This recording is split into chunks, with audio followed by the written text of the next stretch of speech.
I'm hitting record right now. So just know if you do not want this to be your face to be on the replay, then you can stop your video right now. And if you're leaving your video on, you're accepting that we're going to be sharing that. So welcome, everyone. It's so nice to have you here tonight.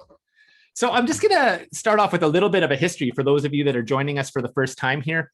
I started this series back in the fall when we were during one of the big lockdowns here in Ontario. And I knew a lot of people were just really feeling the weight of the world and feeling a little bit disconnected from friends and community and the outdoors. And so I wanted to put together a fun series that just kind of helped people relax and unwind from the pressure and the place the world was at right now. A place where we could come together and just connect with super positive people. With nature at our center, where we could deepen our awareness, deepen our connection, and also where we could kind of cultivate skills of self-reliance, because that's a big passion of mine. And I think this last year is really showing us how important that is as a skill set. So we ran a series in the fall and feedback was really great. And then we ran another series in the winter and people loved it. And I decided just to keep going because I've been having so much fun with it as well. So here we go. This is the third, I guess, session that we're doing of the I was calling it the Living with the Seasons program, but we decided to simplify it. So we're just calling it Nature Calls now. So we're going to be running these over the next, basically through all of April and May. There's a phenomenal lineup of presenters coming up. I'm super excited about it. So thanks so much for joining us and being part of the community and what we have going on here. And I hope you learn a lot. I hope you leave feeling refreshed and recharged and connected. So my name's Chris Gilmore. For those that don't know me, I think a lot of you probably do. And I don't really want to say a whole lot by myself other than I'm a super passionate person that's been teaching people in the outdoors for the past 20 years. I have a real passion for mentoring people in ecology and deep relationship with the land and awareness when they're out in the woods, And on top of that, another hat that I wear is in emergency management. So I work with organizations helping them become more, I guess you could say, self-reliant and resilient in our changing world and our changing climate. And then I'm also a long-term homesteader and permaculture practitioner, which is actually how I met our host tonight. I was working for a client out on the west coast of Canada called Our Eco Village. And at the time I was out there doing some consulting for their farm and their community center around emergency preparedness and kind of self-reliance. There was this amazing lady out there who was actually a mentor of mine. Her name was Starhawk from Earth Activist Training. Some of you might know Starhawk from a number of books that she's written. And Sunshine, who we have on tonight as our guest, was actually there. And I believe, maybe you can correct me if I'm wrong about this, but she was helping out with the class. And I think it was kind of her one of her first classes helping out with the school. So she had just recently kind of come on their staff team there. She had come up to Canada because she's from down in the States, down in Standing Rock. She came up to Canada to help with this class. We really connected up there and we kind of stayed in touch since then. So I reached out to her thinking she'd be a phenomenal guest to come on tonight to speak with folks because she just has some really interesting experience. And she's been spending a lot of time focused around the practice of land regeneration and everything that entails with that. So how do we look at forests that have been severely impacted by humans? And how do we bring back health in those forests? And how do we bring back health of people through that practice of bringing back the forest as well? So that's our guest Sunshine tonight. I'm super happy to have you on. And I'm gonna pass it over to her to kind of open us up with the first segment that we kind of do every one of these calls. And I like to think about this piece as like bringing the outside world in, helping us relax from our busy days, kind of ground into our senses, and make sure that we remember that we're still connected with nature and it's a part of us and we are it, even as we're sitting in front of the screen connecting with people from all over the world. So with that said, I'd love to pass it over to you, Sunshine, to help us kind of just bring our minds together in a good way right now before we really dive into tonight's content. I really appreciate your introduction, Chris, and I look forward to sharing more about that journey together. So to open up the session, even in most of our Earth Activist trainings, we like to start our days with grounding rituals in a lot of various ways. Some of it is through connection to our breath. And so that's one of the ways that we'll offer tonight is kind of a guided space to connect to our breath. So if you can check in with your body, how you're holding yourself, your spine, have it erect if you can, and your shoulders as comfortably relaxed, looking forward. Breathe in, breathe out. And as we breathe in again, envision ourselves standing tall like a tree in the forest. as we breathe in and exhale, imagine ourselves with roots that are digging through the soil around rocks and pebbles, finding yummy nutrient pockets. Our roots are searching for what it needs to grow and nourish its body. And so as we extend our roots down through the horizons of the soil, while connecting to our breath, inhale and breathe out again. Feel your roots extending deeper through aquifers that may be suspended in the water, in the horizons of the soil. Breathe in some of this cool energy of that nourishing source, and continue to feel your roots expanding deeper through the mantle of earth, down, as we navigate closer to the core of our planet. This electromagnetic sphere that has held us in harmony through our solar system. Breathe in again. And as you breathe in, pull this energy from the electromagnetic earth that we connect to in our lives here. Pull it up through your roots, around the aquifers, through the soil horizons, up, back to your feet, through your body, your limbs, your sacral space, your stomach. Pull this energy from earth into your heart space, and take a deep breath as you feel the connection to our planet that has offered everything we need to sustain our lives and be here together today. As we take one more breath in together, breathe out and visualize yourself still as a tree, but your roots grounded and your branches reaching up to the sky and around your body. And as these branches extend around you, you are creating a filter of energy. You pull in the light from the sun, our closest star. And in an inhale, visualize this starlight coming through our leaves, our branches, down through our crown, dripping over our head and pulling its energy into our heart space. As we share one more breath, allow this energy from the stars above us and the earth below us to unify as one within our body.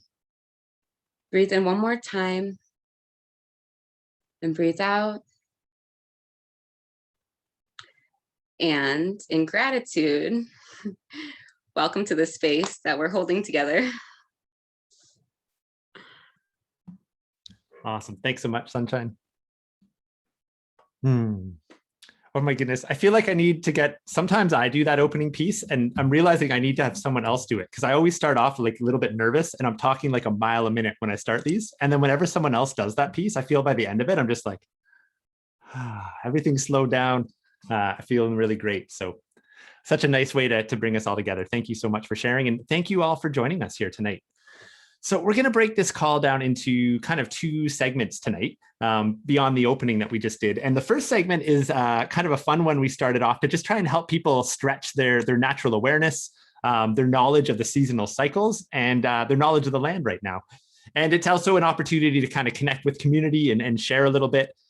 So Sunshine and myself have both come up with a couple of seasonal nature questions, and they should be questions that could be answered no matter where in the world you're coming from right now, although the answers may differ a little bit from one area to the next. So we're going to pose 4 questions right now to the group. I'm going to pose 2. Sunshine's going to pose 2. I hope you brought a journal. I'd invite you to write them down. And then we're going to split into breakout groups, and you'll have an opportunity to discuss the answers with the group for about 10 minutes. So that's going to be kind of our first part here. We'll come back. Sunshine and myself will share our answers to the questions. And then we'll break into part 2 of the conversation where we're going to have a nice long chat with Sunshine around concepts of land regeneration and the human and cultural regeneration that comes along with that. And hopefully leave with some real practical steps for those of you thinking about what does it look like to be an earth steward in the piece of earth that I'm standing on and that I live in. or where you're living and where you live on, and maybe some ideas too around, how do I garden and grow food as an earth steward?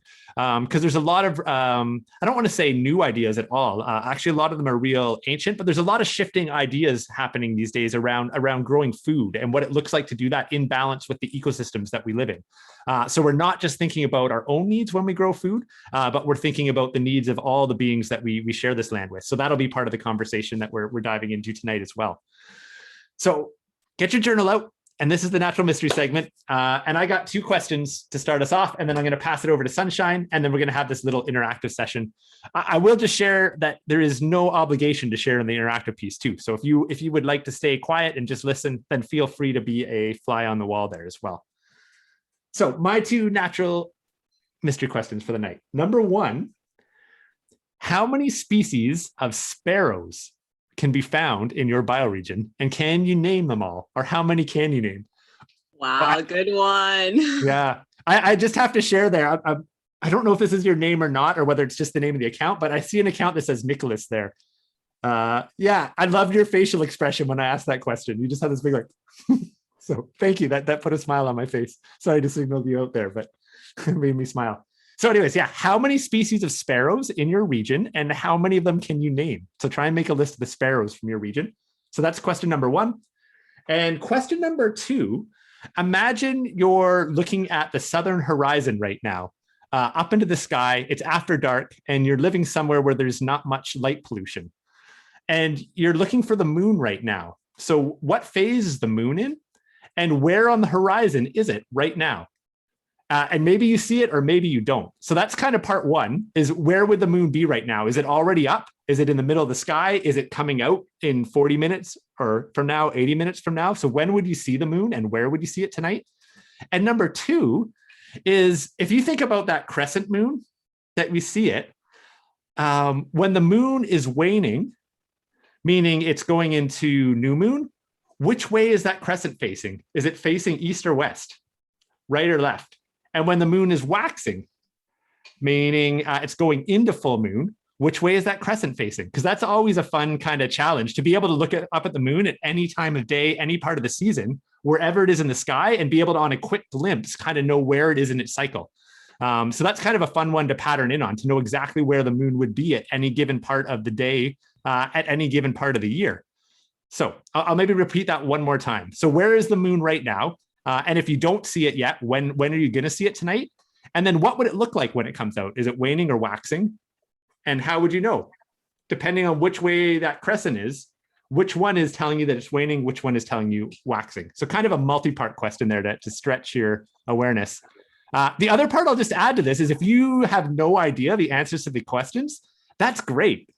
Consider that kind of a fun challenge, just to stretch your awareness in the weeks and months and years to come. I've had natural mysteries that have literally taken me 2 to 3 years to solve. So no guilt about not knowing, just have some fun with the curiosity and possibilities. And I'll pass it over to you, Sunshine. What do you have for us tonight to stretch our awareness? Exactly. Thanks for helping expand our mind a little bit and get us thinking in a new way.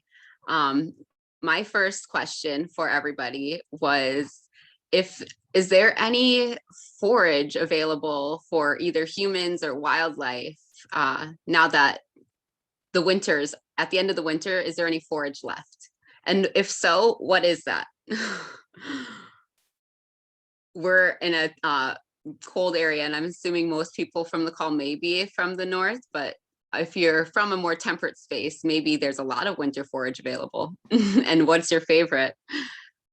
My second question is, when spring's coming, is there a particular flower in your area that signifies the sign that spring has arrived?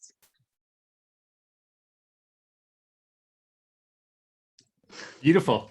So we'll just repeat those one more time for those that just to help you remember them. So question number 1, how many species of sparrows in your area, and how many of them can you name?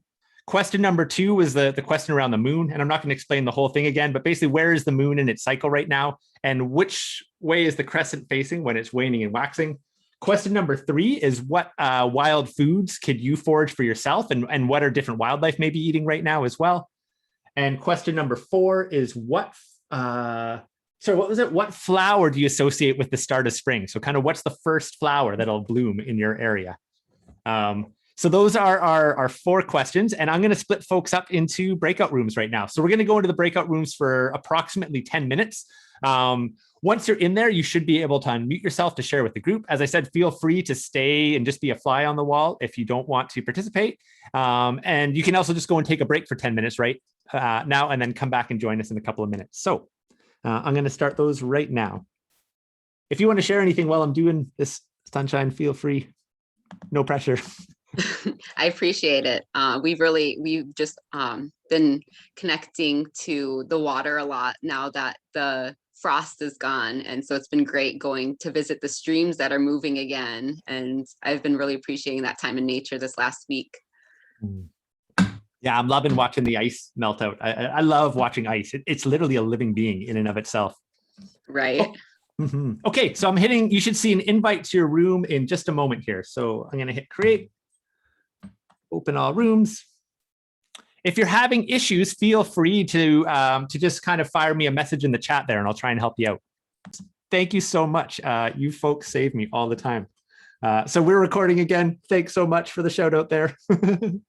Okay, great. So question number 1. You know what? I should have thought of the answer to how many before I actually asked this, because I don't actually know, but I'm going to do my best to name all the sparrows just off the top of my head.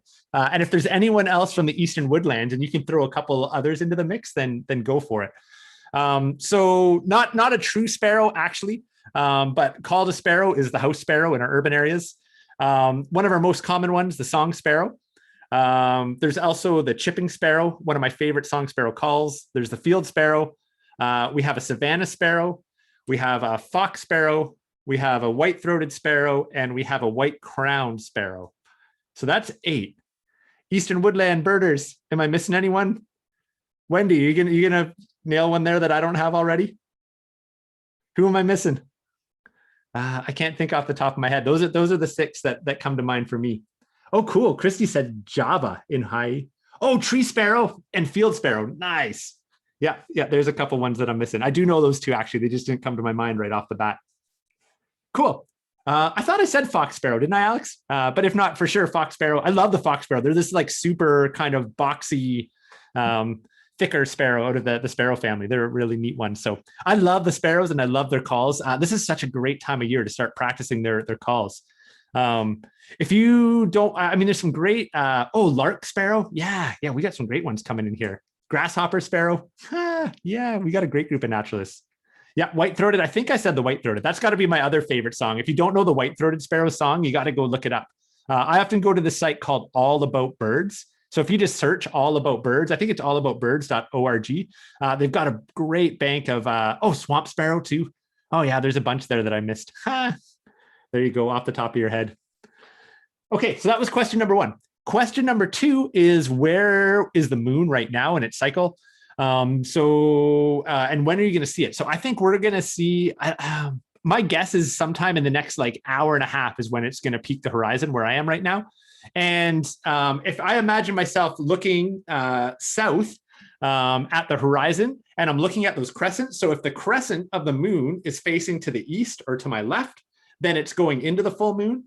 And if the crescent is facing to the right, and it's going, which would be to the west, then we're coming out of the full moon. So we're waning. So there's my mine there. And then over to Sunshine's questions. I'll just share really quickly. One of the ones that comes to mind for you were saying, what was one of the first plants that you associate with spring? There's 2 that come up for me. One is the wild leek, being one of the first ones to pop. And this other one we call spring beauties. They're one of the spring ephemerals there. So Great. For us here in the Dakotas, one of our signifying plants is called the Pasque Flower, and it's in the Ranunculaceae family, or the buttercup family. And it has these very beautiful purple petals and like a soft green color. And yeah, it precedes most of our flowering plants here in the Dakotas. My other question for people to reflect on was if there was any winter forage food that's available for either ourselves or the wildlife, and what is it?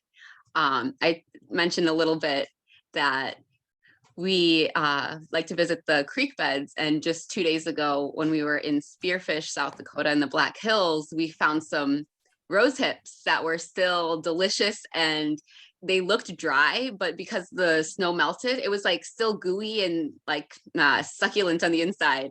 And so that was really a joy to find. And my little one, when they see the rose hips, they say it tastes like candy.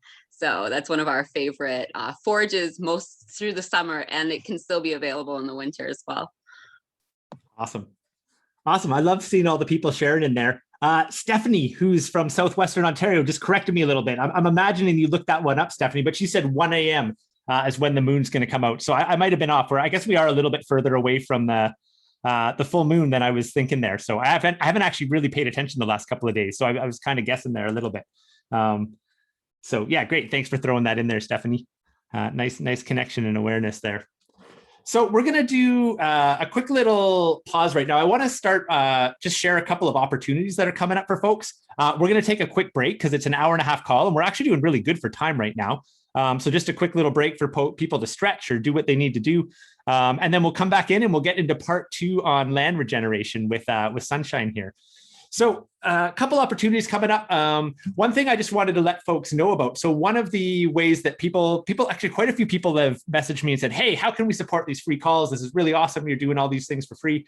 And I absolutely love doing them. So first off, I get fed by these too. I get super excited, super jazzed, jumping on these. But there's 2 ways that you can support these calls if you want to do it. One way is by supporting whoever our guest is. So each week we have a guest mentor come on and I give them an opportunity to share some of the offerings and experiences or even projects that they're fundraising for, things of that nature.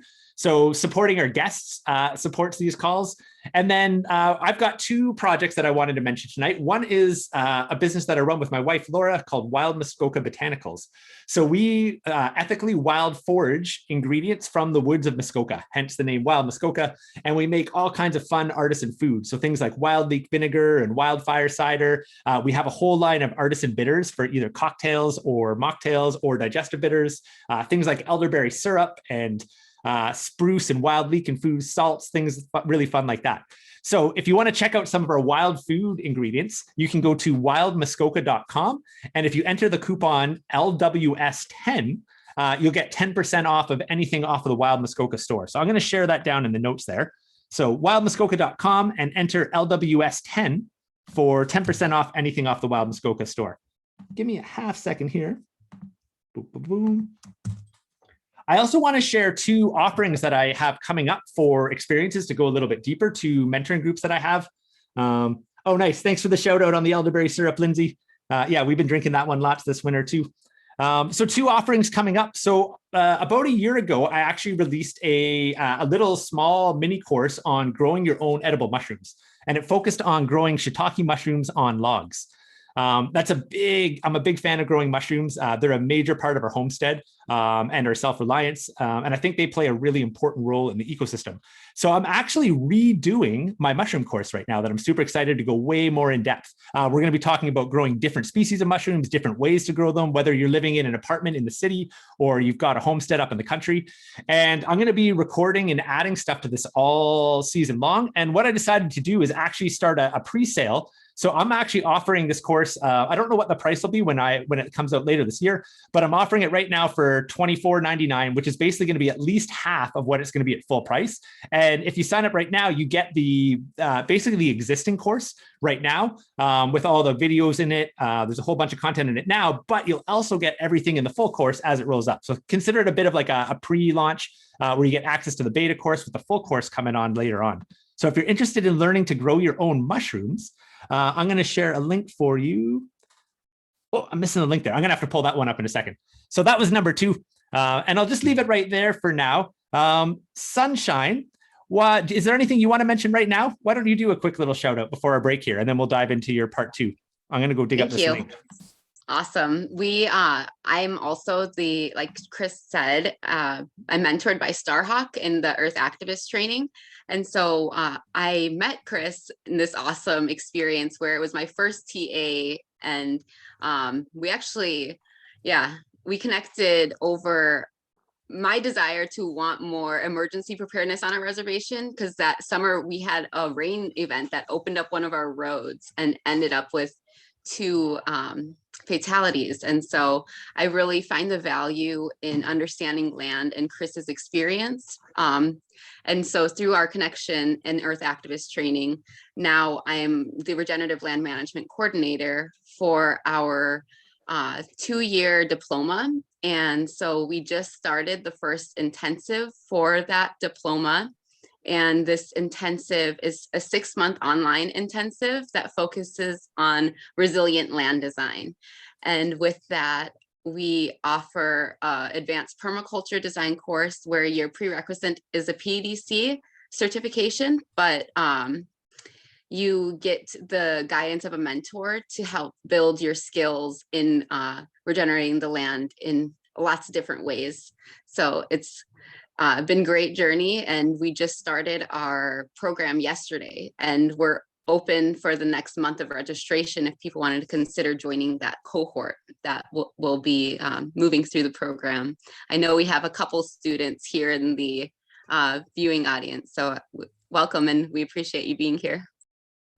Awesome. And I'm just sharing the links to the 2 experiences that that Sunshine just shared here as well.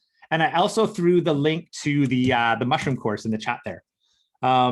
So those are a couple of ways that you can support these calls happening. We're going to just take a 5-minute break. So it's 8:45 right now, Eastern Standard Time. So let's come back at 8:50, and then we'll dive into part 2, and we'll start chatting about land regeneration and stewardship. So 5-minute break. And I want to highly suggest that you stick your head outside for at least one of those 5 minutes and get yourself a deep breath of air, look up at those stars, feel that breeze, and bring a little bit back into the call with you. Thank you, Chris. We'll see you again soon. And teachers in the school that we're developing and opening this year.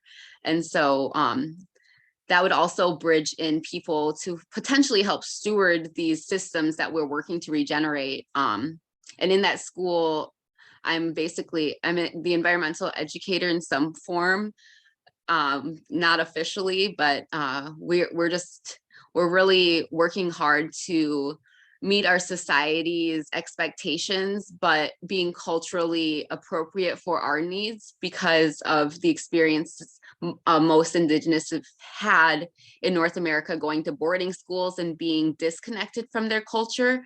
We really want this school and learning space to kind of be the opposite, where they can reconnect to that culture and revitalize their lives and follow the path that they desire. That's so inspiring. Just so folks know, I'm going to send up a follow-up email after this. So I'll send some of the links that Sunshine's referencing if you want to kind of dig around and learn a little bit about some of these amazing projects that she's involved in. I'll send out a little shout out. So stay tuned for those. I had one quick question I thought I'd speak to, and then I've got another question for you, Sunshine, just to kind of direct where we go next. Someone was just asking, when to work with red willow for restoration or planting it. I usually try to put it in the spring or sometimes in the fall. So my first preference is to get it in the spring, really this time of year, just after the ground goes. Now it has the whole season to kind of set root. The other advantage we have going in the spring is it's the moist time of the year after the snow melt out, right? You could potentially do it all summer long, and theoretically it could work, but now you're fighting with a drier part in the season to get it in there, and the hotter part of the season too, right? So generally dryness or just that extra heat is not as conducive to the plant being able to root.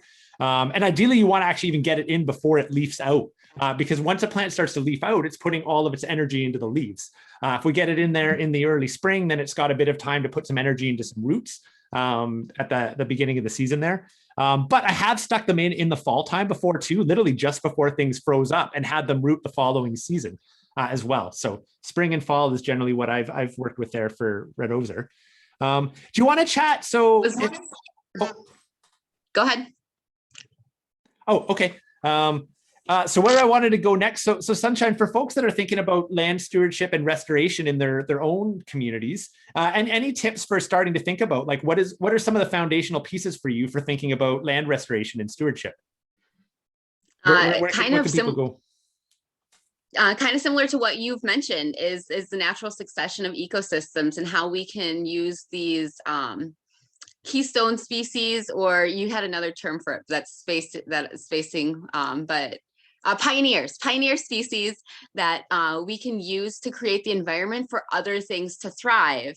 And like Chris mentioned, these awesome dogwood have natural rooting hormones in it. So whatever survives, you can use to increase the likeliness of more to come in the future. And so just really thinking in your local systems, like what are the pioneer species? One way is like when land is disturbed, observe disturbed land where maybe there is a construction site or some sort of disturbance, maybe, you know, a natural disturbance, even better. And observe what plants appear first. And sometimes these plants will be considered weeds, which often are medicines. And me and Chris were talking a little bit about these unique things that do show up and how they're showing up for a reason and what is the reason. And often these mimic things that are our own needs too. I know like dandelion is a common noxious weed that comes up everywhere, but we also have toxins all over our soils and around our houses, and it is a natural purifier and it pulls toxins out of our bodies too. And so I imagine that it's helping do that to the soil. It's helping protect the soil. And that's kind of how I see like what people call either poison or protector oak, that these plants are showing up because they're holding space. And it may even be so that we give it time to rest, give the land time to rest, to regenerate itself. Because like it is good to take intervention and try to modify the space to meet our human needs, but also nature will do it on its own. So it's always good to trust that process in which ways you can. I'm not sure how many people are familiar with the concept of permaculture, but I shared at the beginning that I met Sunshine when she was working as a instructor, a teaching assistant, I guess, at a permaculture design course. And one of the first principles of permaculture is this idea of actually observing for a period of time before we take any action. So I would just echo what Sunshine's saying there. When it comes to restoration work, you know, really getting to know this term pioneer species, you know, what are the first things that come to the landscape, and really study those plants. You know, pick a plant, you know, in that disturbed area and really watch it for an entire growing cycle or even multiple growing cycles and see what you learn from it about how it goes about naturally restoring that piece of earth and what that does to allow the next thing to come in, and then notice the next thing that comes in. And, you know, to give you a really beautiful example, I wonder how many people here are familiar with the plant mullein. Who here is familiar with the plant mullein? They often grow, you'll often see them on the side of highways, you'll see them in the middle of cities, sometimes even sticking out of the sidewalks. And if you think about mullein, so they grow in really poor nutrient, compressed soil, really disturbed, damaged places. And people don't usually have to plant them there. They show up there on their own. And what does mullein do? Or what are some of the characteristics? It has a really long, deep taproot that's very, very strong and breaks off with all these tiny little shoots off to the side. Well, what does that do? So you have compressed soil where other seeds would just land, that oak seed would land, the maple seed, and they just dry out. Their roots couldn't actually penetrate because it's too hard. And there's lifelessness in that soil. It's all compressed, so it's hard for organisms even to live. But this big taproot actually goes down there and it loosens up the soil by growing through it. But what's interesting is that the mullein is what we call a biennial, meaning it only has a 2-year life cycle. So the first year it grows this big root system and it breaks up the soil. The second year, it actually dies at the end of the year. So now what do you have? You have a bunch of airspace that's now loosened up the soil, and you have organic matter in the soil that now dies and creates those cavities for insects and bacteria and worms to start moving in there. So it's working on the underground landscape. And simultaneously, who can picture in their head mullein leaves right now?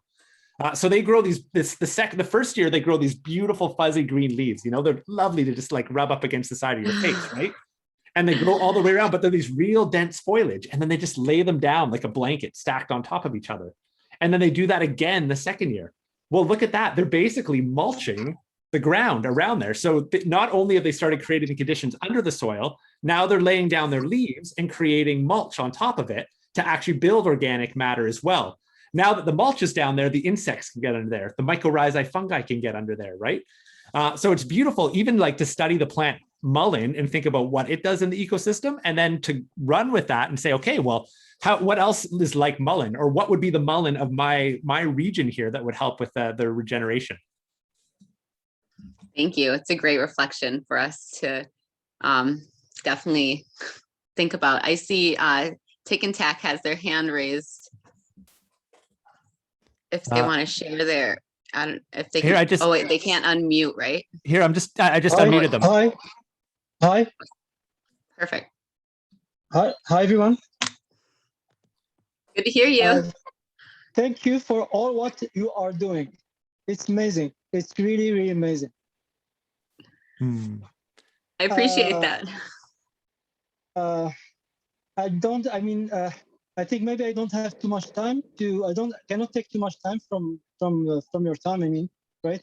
From the meeting time. I just want to ask one question, please, that I was waiting to ask since a long time. I was attending your meetings every time, but there is some circumstances that didn't allow me to attend the couple plus meetings that you did. I just want to ask one question, please. Is there like a way? I'm calling you from Toronto downtown. I just want to know if I just want to ask you about how it's possible to make these meetings that you are doing more. That are directed, or directed more toward the survivalist purpose and critical situations, and like I'm saying, in the, how do I say, something that treats about survivalism, tactical, anything that can be helpful in this way. In the way that to have all this incredible and beautiful, amazing skills that you have, make them work in the purpose to be helpful and useful for this purpose, for the purpose of survivalism. Is it possible to do something like that? I'm not sure if I'm fully grasping what the question is there. Did you grasp it, Claymore or Sunshine? I think he was mostly asking if you can use these classes to learn more practical survival and tactical skills. Wendy, I saw raise your hand. Maybe was that clear? Thank you. Was that clear? Yeah. Thank you very much. Awesome. Yeah, thanks so much for jumping on there. So yeah, in some ways, so I actually teach a lot of wilderness survival. That's been a big part of what I've done, and kind of more of the tactical side of it. The last 15 years of my life, that was a big part of what I have taught and done. And one of the things that I actually have found is missing in that realm of survival and preparedness and that kind of tactical side is actually that foundational knowledge of how ecosystems actually function. And that understanding of ecology, and as well as the building the relationship of the land. So I've actually, a big part of my practice now when I'm trying to introduce people to, wilderness survival or urban survival or emergency preparedness, is actually helping folks recognize that, the tactics are really, really great, but if you don't, there's a foundational piece below it. And it's actually the relationship that we have with the land and the understanding how the ecosystems function. And once we understand how these ecosystems function, our tactics suddenly become so much more vast in the number of tools that we have because of the way that we're able to relate to the land and utilize those materials. So I actually see this ecology piece being a part of that survival conversation. The only other piece I can just add to that is stick around, because each week the guest that we bring on has a very different and diverse background. So this week our theme is kind of on land regeneration, but in future conversations, we're going to be diving into other realms that might move more along those survival and tactical pieces. And then the other spot I just say is check out, if you want to go to my website, Chris Outdoors. I don't have much on there right now, but I will be posting courses on there in the future that may be of interest to you there soon. So yeah, thanks for asking there. Did you have something there to add on, Sunshine? And I'm just noticing we're getting close to the end here. So I want to just do something to wrap up, but. I see a question that maybe you might want to answer a little bit, but Aaliyah says, my biggest struggle was establishing new restoration sites with non-native, aggressive, colonializing pioneer species. What is your typical approach to this? Do you have any opinions on that? It's a really tough and complex one, and I'd be curious if you do as well. Yeah, so working with these really aggressive invasives can be really, really challenging, you know, and it kind of goes against a little bit of what we were just sharing there, this idea of, you know, watching the ecosystems and how natural succession happens, because some of these species will come out and they'll outcompete our natives so fast. Now, with that said, you know, one thing that I've been thinking a lot about, and, you know, I don't mean this to be the answer necessarily to that question, but I've been trying to reframe what invasive species is a little bit in my mind. And maybe a really good example of that would be is you can look at Scots pine as a non-native invasive species here in Ontario. That would be one way that you could look at it. They're not from here. They grow kind of scraggly. And if you look at a Scots pine forest on its own, it's actually not very ecologically or biologically diverse. But think about context of what Scots pine have done in the landscape. So where I live here on the edge of Algonquin Park, this region was logged flat in the 1800s, you know, taking those big white pine masts to build ships to basically go over to England and to basically grow food and farm for the war. So this area was literally turned into a forest so void that almost nothing would grow here.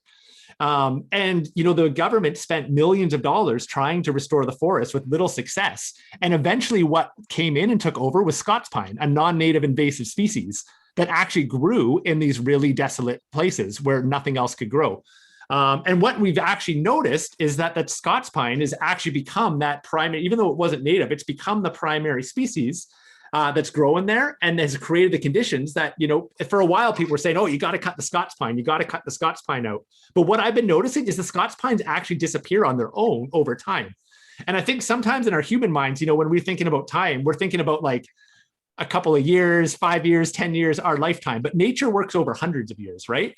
And, you know, that Scots pine forest in my lifetime, you know, might look like an invasive Scots pine forest. But what I'm seeing now, it's seeing Scots pine that actually started coming in, you know, 80 years ago, 100 years ago, the native species are actually taking it over now. The Scots pine has created the conditions for them to come back in.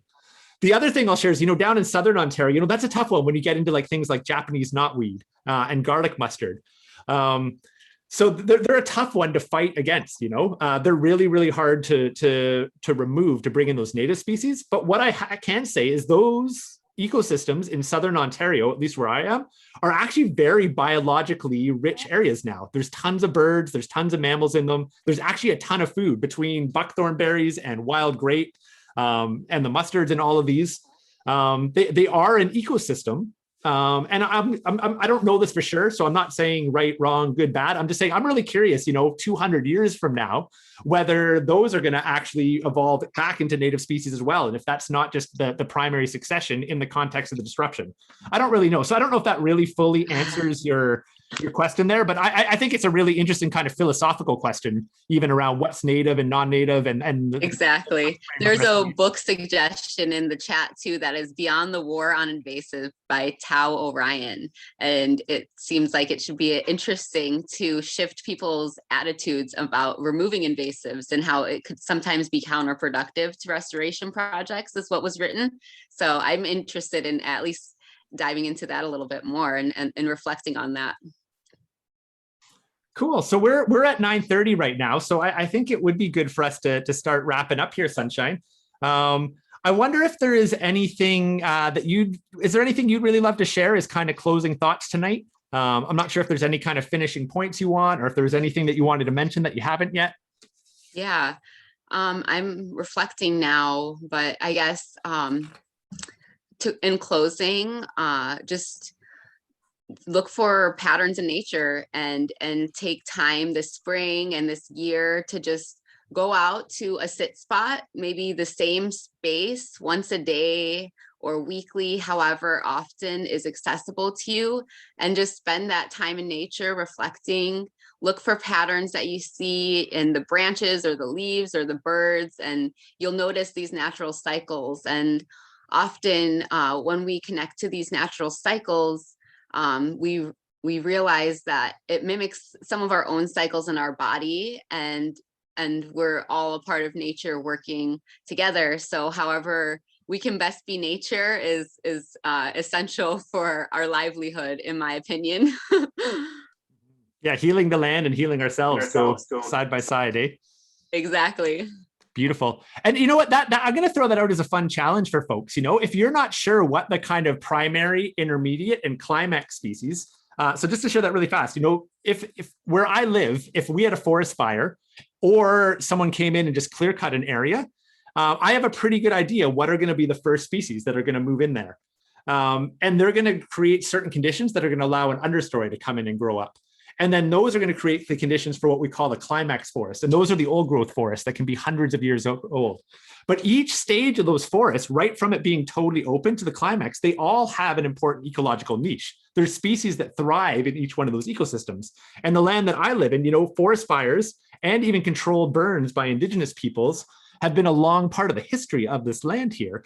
And it's normal to have all three stages, and you would have wildlife that utilize those and people that would have a relationship and plants and medicine associated with each of those stages.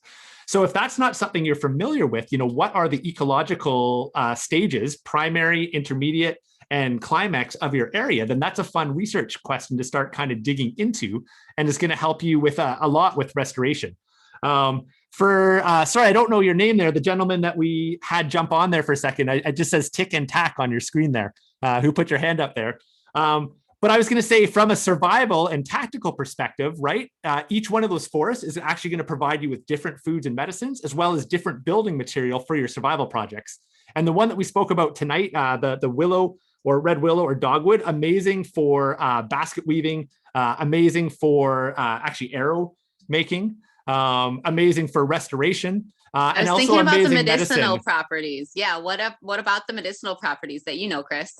The main one that I know about is, and I don't know the actual chemical constituent, but it's similar to like aspirin. So basically like pain relief. So people will make, and I haven't worked with red does or dogwood, but I've done it with willow, like actually making tea with the inner bark for headaches and for pain before. And I know redoser shares very similar properties. So I've done that multiple times with willow, and I've tinctured it before as well. So that's what I know of using it with. Do you have any different ones there, or do you have a similar My knowledge? first thought was, I think it's salicin, which is the active chemical that helps it react similar to aspirin. And I wasn't 100% sure if that was in the dogwood, but I'm assuming it should be if it's also has the same rooting hormone as our willow species. So, you know, I think that we're right on with that. I'm going to have to do more research too. I'm sure there's plenty of medicinal uses for it. Awesome. Well, thanks so much for joining us, everybody. Thanks so much, Sunshine. It was an absolute pleasure. And watch for an email, folks, that I'm going to send out shortly. And I'll send out some links to some of the organizations that Sunshine was chatting about. And again, if you want to support these free calls, do they take donations, that organization and the school and the restoration project you were talking about, Sunshine? How would people, if someone wanted to make a donation, contribute to that? So the Miniwichoni Clinic and Farm, they have their website. There's a donation link. With the Miniwichoni Nakichiji wo Unspe, we are still working on our website, so we don't have that officially, but we do have an email address, Defenders of the Water School @gmail, and that is that's linked to our PayPal account, which we can accept donations for both of those organizations, either through the first website that Chris will send you in the email, or the email address for PayPal, and we'll track those. And I really appreciate any support for these work that we're doing. Thank you, guys. Awesome. Good night, everybody. Take care. I'm going to hit pause here.